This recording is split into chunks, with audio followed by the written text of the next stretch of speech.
Are you ready to change your habits, sculpt your destiny, and light up your path to greatness? Welcome to the epicenter of transformation. This is Mick Unplugged. We'll help you identify your because, so you can create a routine that's not just productive, but powerful. You'll embrace the art of evolution, adapt strategies to stay ahead of the game, and take a step toward the extraordinary. So let's unleash your potential. Now, here's Mick. Ladies and gentlemen, welcome to Mick Unplugged, where we delve deep into the journey of remarkable leaders who inspire change and drive impact. Today, we're truly honored to have a distinguished guest who has left an incredible mark on sports, politics, and corporate leadership. She's the former president of the WNBA, vice president of global community affairs of the Coca-Cola company, president of the Grady Health Foundation, and most importantly, she's a champion for women's rights and a dynamic leader in the business world. Please welcome me in joining my shero, the trailblazing Lisa Borders. Lisa, welcome to Mick Unplugged. Oh, Mick, thank you so much for that gracious introduction. It's such a privilege to be with you. You know what would have made it better? What's that? If I could have said graduate from the University of North Carolina. No, dude, you can never say that. Dookie here, and blue, deep blue, not the Carolina blue, although that's a nice blue. Thank you. I give you some love, but also tell you we got the best blue over there in North Carolina, in Durham, 8 miles away from you guys. We have a trademark blue. Just throwing that out. So you're making my brother and sister proud. They're both very weirdly passionate about Duke, but I'll leave it there. Listen, they're both great schools. They've put out some great people, and we're proud, particularly in the African-American community. When people go to college, we are so excited, regardless of where they go. That's right. Go and learn and be able to share. Knowledge is an incredible privilege. So all jokes aside, kudos to everybody out there going to college, and to all the recent graduates. Congratulations. That's right. Graduation weekend is upon us. So Lisa, on Mick Unplugged, we talk about, being fueled by more than your why and really being in tune with your because, right? I feel like your because is the reason that makes you do what you do. And you can have multiple becauses in different stages of your life. And one of the things that I love tremendously about Lisa Borders is her purpose. And it's like you always have your eye on the purpose and the purpose of now. Today, Lisa, what's your because? What's driving you today? Yeah, great question, Mick. And I would tell you, my personal mantra is always to leave places and spaces better than I found them. Having come from a spiritual background, my grandfather was William Holmes Borders Sr., pastor at Wheat Street Baptist Church in my hometown here in Atlanta for more than 50 years. And I learned a lot of Bible verses when I was very young. And the book of Luke is the one that resonated with me the most. You might recall he was a physician, and one of the passages that is deeply imprinted on my heart and on my mind is, to whom much is given, much is required. And so I start there. That's my grounding, right, from the family and that religious and spiritual background. And I've had such an incredible opportunity to spend time in so many roles, places, and spaces where others have yet to go. And so to be able to leave those places and spaces better than I found them by virtue of my work, my engagement, my passion, my energy, and enthusiasm, number one, but number two, to also be able to open the door for others who come along behind me, which means whatever I've done will be elevated, celebrated, extended, and sustained by those who come after us and take the next baton and add their indelible fingerprints to the mix. Amazing. And I'm going to take further with you, because to whom much is given, much is required. And you've done an amazing job. And you can see it. Every place that you've been, you've left it much better, not just better, but much better than where it was when you started there. I'm going to say one of the amazing things about Lisa Borders is her ability to make an impact, because I will say you can't leave something better if you didn't make an impact. What are some of the most impactful initiatives that you've had in your tenure at various places? Yeah, thank you for that beautiful reflection. It was so generous. Let's do it like a Quentin Tarantino movie and do it in reverse order, right? So the most recent place that people most remember my engagement was at the WNBA. And it is enjoying an incredible enthusiasm from all walks of life, men, women, girls, boys, short, tall, old, young, Jew, Gentile, you name it. Right. And when I went to the W in 2016, the league was circling the drain, just to be completely candid. And I'm not talking out of school. This was in the public domain. Absolutely. Attendance was down. There was no TV deal dedicated to the W. Folks didn't know who the players were, didn't know when the games were. So when I left there 3 seasons later in 2018, we had done a lot, but the thing I am most proud of, Mick, is that we moved a team from San Antonio to Las Vegas. Mm-hmm. We identified the market. We found an owner. It was a public company. MGM bought the team.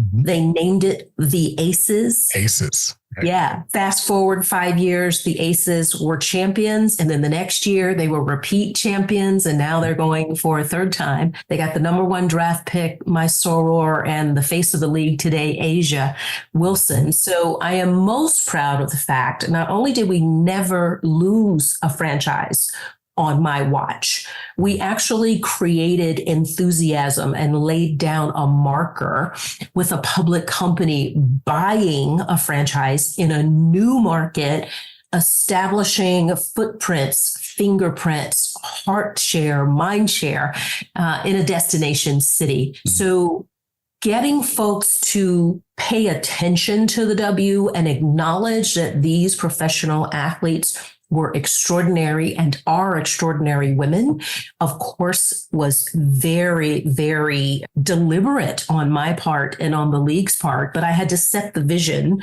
out there and say, people are going to pay attention. I'm going to stand on the street corner with a bullhorn and talk about the W, whether people want to hear it or not.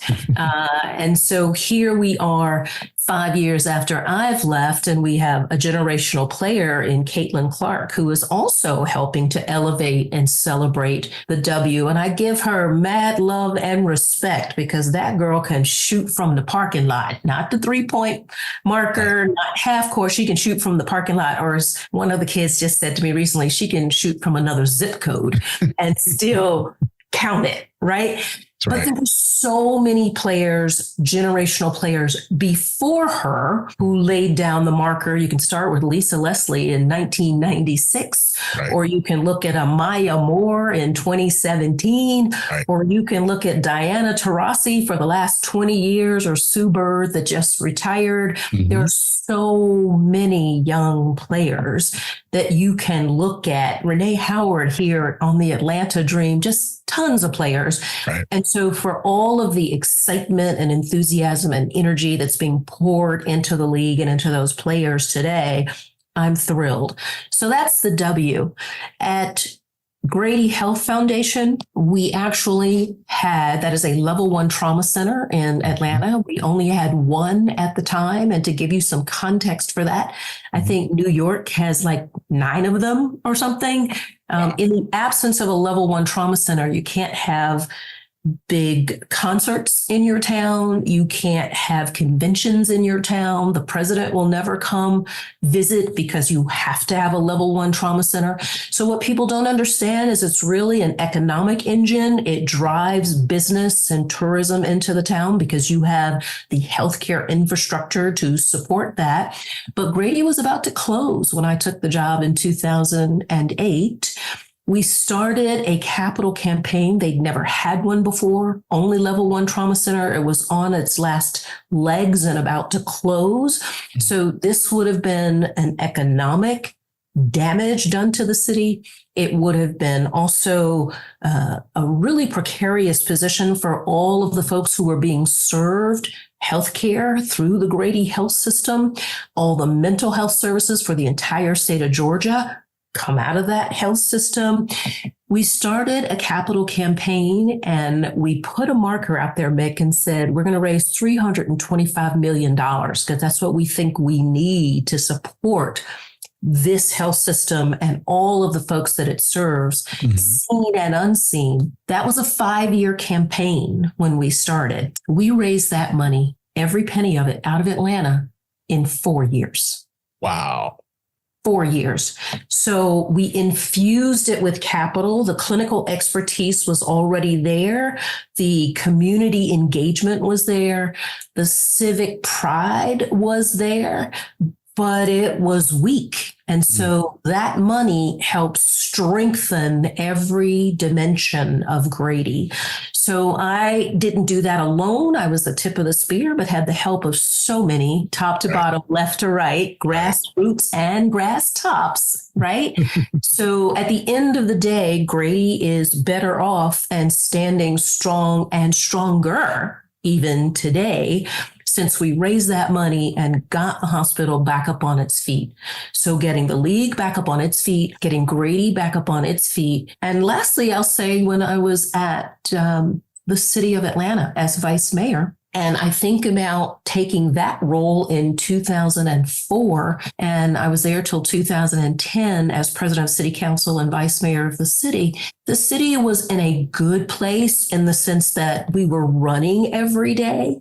But I served alongside the first female mayor, Shirley Franklin, and she calls herself, as do we all, the sewer mayor, because she led the charge to fix the sewers, an unglamorous job, but it's infrastructure that helps with economic development in the city. You can't do anything without water. So the sewers and redoing them, all of the infrastructure across the entire city, Shirley was like, it's broken. Like, we got to fix it.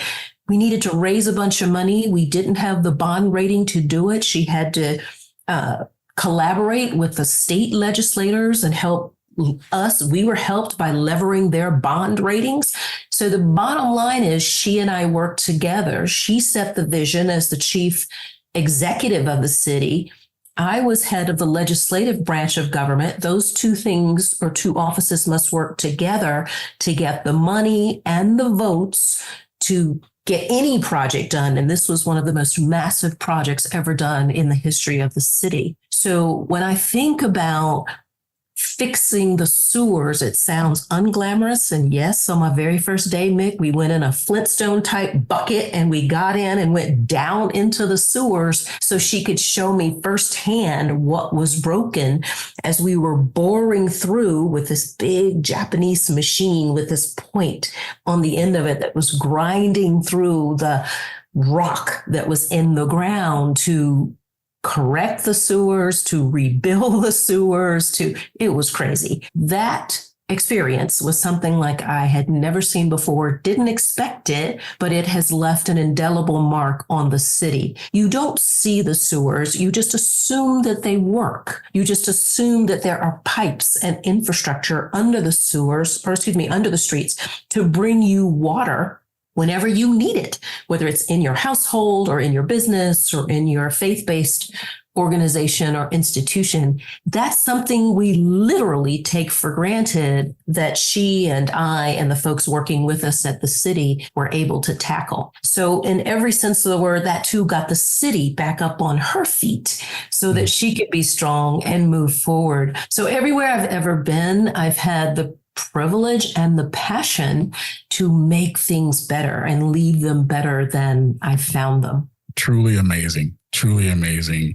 You know, at the W, at Grady, and at the city, you know, hearing this, I know that there were challenges. Nothing's easy, right? Like Lisa can't be Lisa if everything were easy, right? What would you say was one of the most significant of any of those three, or not even those three? What's one of the most significant challenges that you face in your career, and how did you navigate that? Yeah, that's a fantastic question. So thank you for asking. I would say in every one of those situations, it was building consensus amongst all the different constituent groups. So anytime you're trying to raise money, whether it was at the city or whether it was at the W, what you're trying to do is convince people that the direction that you're leading them is the right direction. And so you're inviting them on the journey, but you're also encouraging and soliciting them to put in not just their energy, but their capital, literally their money, right?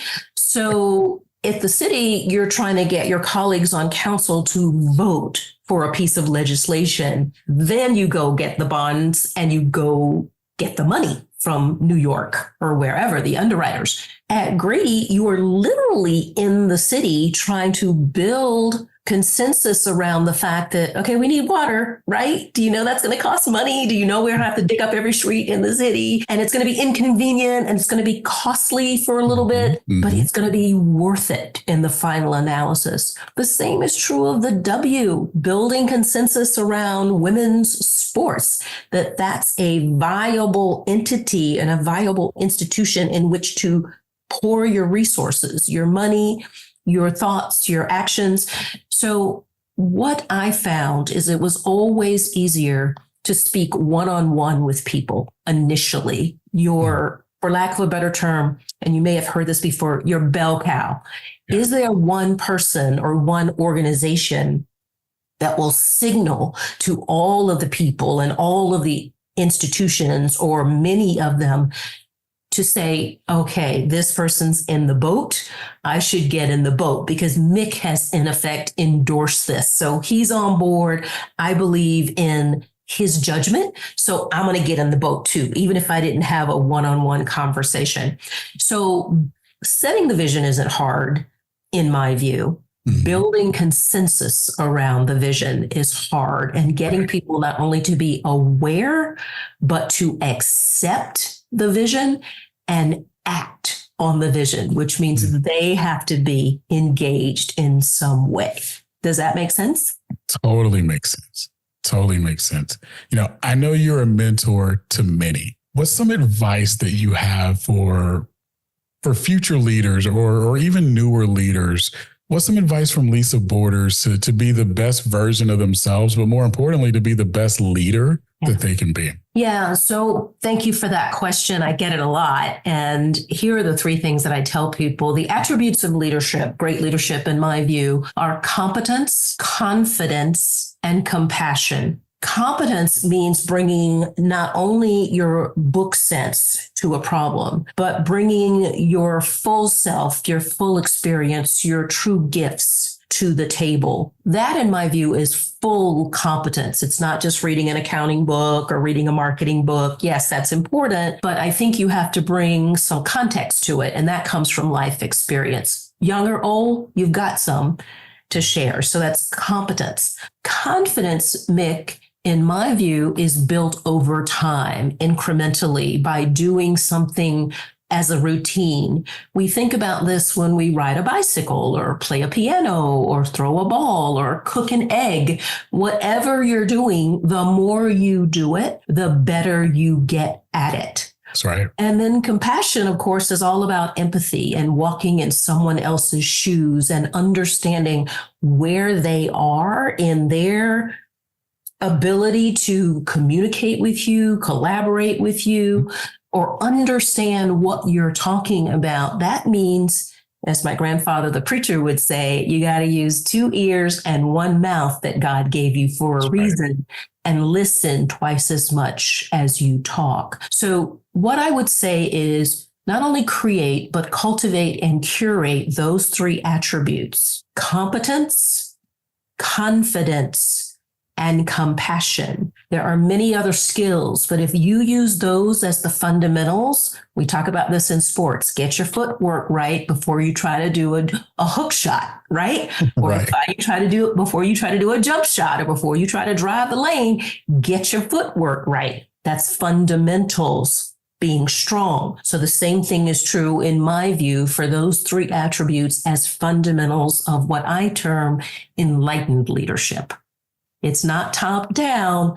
It's no longer sage on the stage. It's guide on the side with those attributes. I'm dropping dimes here, Mick. Lisa, I have so many notes right now. I have 2 pages of notes from just this short conversation. And some of these, I know you're not doing it purposely, but I think you are. Some of these, I feel like I needed this too. Right. So Freaking This love is you, the Lisa. universe being attuned to us, my friend. This It is is. both ways. So It thank you. is. It is. So we've talked a little bit about some past. We've talked some great insights into core things people can implement today. What's new for Lisa? What's some projects Lisa's working on now? Yeah, thank you for that. I'm working on a lot of creative projects, Mick. So the way I think about this now, I'll soon be 67 years old. And oh yeah. And I'm loving, listen, I'm on the top side of the earth. No day is promised. So I'm enjoying every single day. And people often ask me at this age, are you retired? And I say, oh no, when people retire, like they die, like you got to have something to do. Right. So in my view, I am repositioning and I have a portfolio of activities that I do now. And they're in 3 buckets, as you might well imagine. I've got corporate boards, I've got consulting, and then I've got creative projects. Okay. The creative projects is where I spend the lion's share of my time. And so I am writing a book. And I am putting together some digital courses that I'll be launching probably in late summer, early fall, because I realize there's a lot in my head. Mick, folks say to me all the time, oh, I can Google you and find out everything about you. Well, not exactly. No. You can find out a lot. You can find out what jobs I had and what years I was there and what my title was. You really have no idea of the backstory of how the team got to Las Vegas. You know, I moved one there, but you have no idea why or how or what we did right, what we didn't do right. So I often say to my mentees, listen, you can make your own mistakes. You do not need to make mine. I've already made them and I have figured out what I did wrong in many instances and sometimes self-corrected, sometimes not. But you need to know about that. And so you can learn from that. And instead of turning left, maybe you need to go straight because you already saw that I turned left and got my butt handed to me, right? So at the end of the day, this notion of writing a book, and someone said, is it a memoir? Is it a mandate? What is it? And I said, it's a little bit of a memoir because it's going to have life stories in there that things I've experienced, but it's really about sharing insights through those stories of what I did and how I did it and where it went well and where not so much, right? So things like writing a book, or I'm bringing back my Enlightened podcast, which will be a precursor to the book.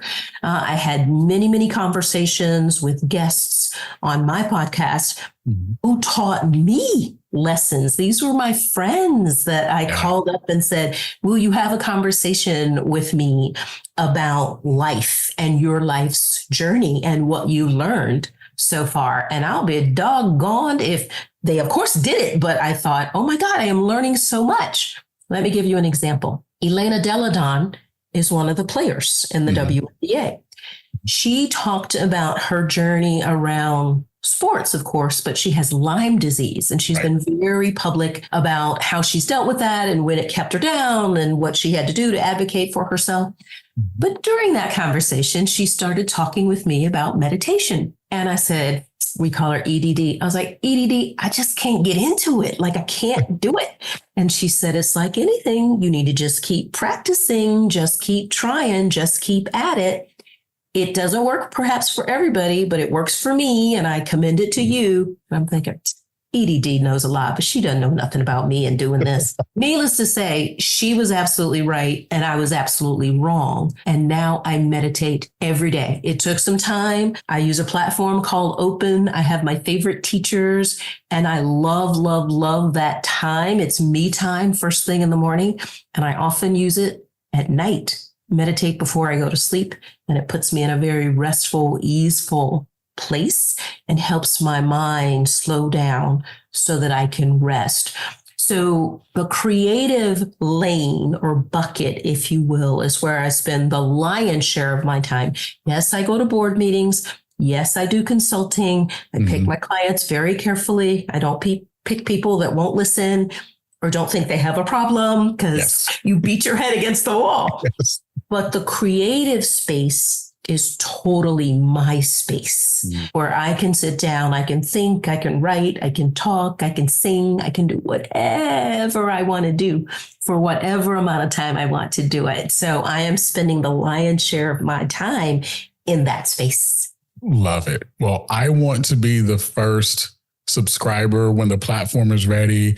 When the podcast re-releases, I'm definitely going to subscribe. I still listen to some of the older versions on Apple and Spotify anyway. So there's plenty of episodes, and, I'm a Tar Heel, but you and Grant get me sometimes. So I'll just throw that out there. So. Listen, thank you for that. And what I'd like you to do, thank you so much for being willing to subscribe, is to come on the pod when I relaunch and talk about this journey that you've had in your life, but also on this pod, because you too have had some extraordinary guests and you've been doing this, as the kids say, for a minute, right?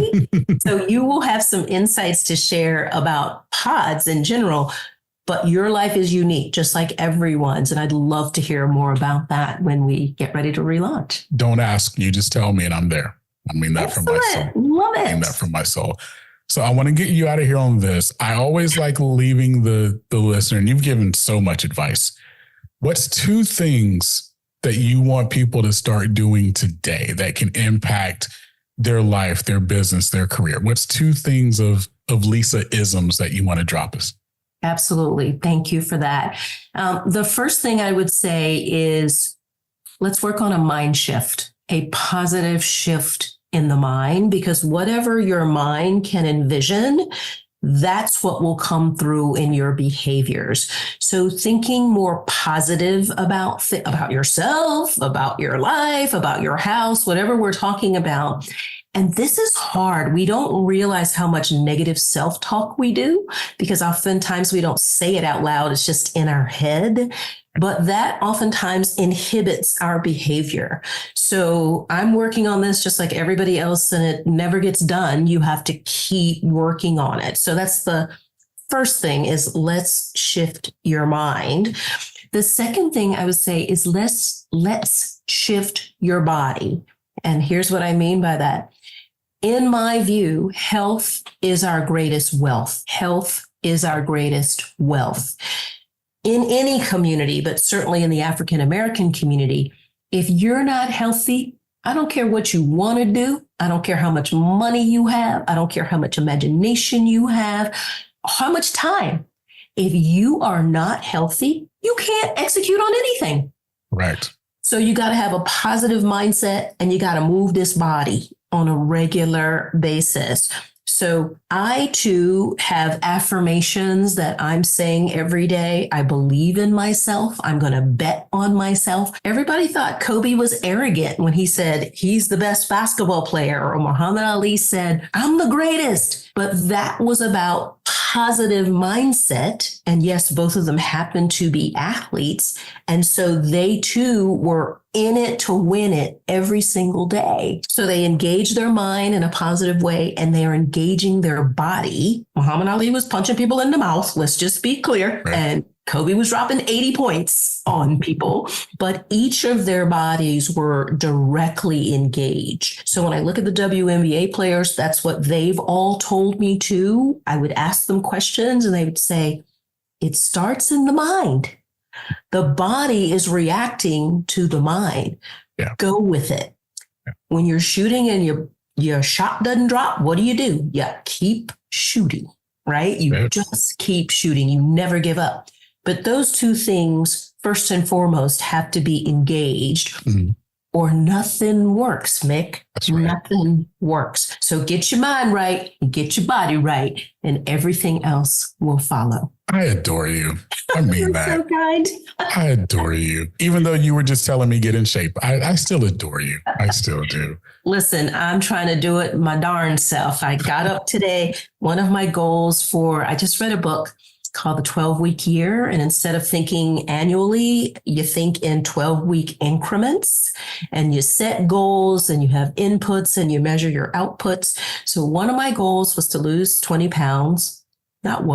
Is, because I haven't done it yet, but I'm working on it. And one of my inputs is walking 20,000 steps during a week. Okay. So initially, I was doing 2 days at 10,000 steps, which takes me about 2 hours if I'm walking outside. Now I've decided I'm going to do whatever I do, but I'm going to do it every day. So instead of trying to do 10,000 2 days, it's like, okay, maybe this day's 5, maybe this day's 12, maybe this day's 4, right? Mm-hmm. So to that point of get your body right, losing weight will be the output. The input is the steps, the consistency, the routine of getting outside or riding my Peloton or whatever I'm doing. That is going to get me from point A to point B. So getting my mind right and getting my body right. Love it. I love it. Lisa, thank you so much for being with us today. I told you this when we talked before, but you made my day. You really did. Thank you. Well, it's always such a privilege to be invited to any show, but to your show in particular, I'm humbled. Thank you, my friend. Oh, look at that. And to all the listeners, remember, your because is your superpower. Go unleash it. Thanks for listening to Mick Unplugged. We hope this episode helps you take the next step toward the extraordinary and launches a revolution in your life. Don't forget to rate and review the podcast, and be sure to check us out on YouTube at Mick Unplugged. Remember, stay empowered, stay inspired, and stay unplugged.